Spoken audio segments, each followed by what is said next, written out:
Allahumma salli ala Muhammad wa alihi wa sahbihi wa barik wa sallim. Hello friends, how are you all?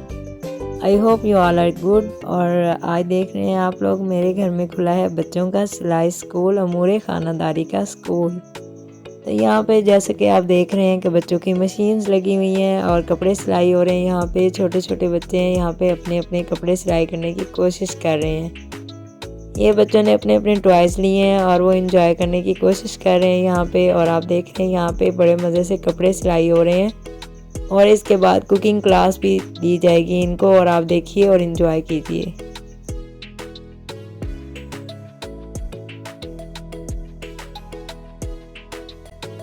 मेरी video को like करना, share करना, subscribe करना मत भूलिएगा। और जो मेरे न्यू सब्सक्राइबर हैं उनको मैं वेलकम कहूँगी और जो पहले वाले सब्सक्राइबर हैं उनको भी मैं कहूँगी thank you very much for supporting me. और मेरी वीडियो को लाइक और शेयर और सब्सक्राइब ज़रूर करें।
उम्मीद करती हूँ फ्रेंड्स आज आपको वीडियो पसंद आई होगी बच्चों के हवाले से छोटी सी। मिलते हैं नेक्स्ट वीडियो में। टिल देन रखिएगा अपना और अपने प्यारों का ख्याल और मेरी वीडियो को शेयर ज़रूर कीजिएगा। Subscribe my channel. अल्लाह हाफिज़।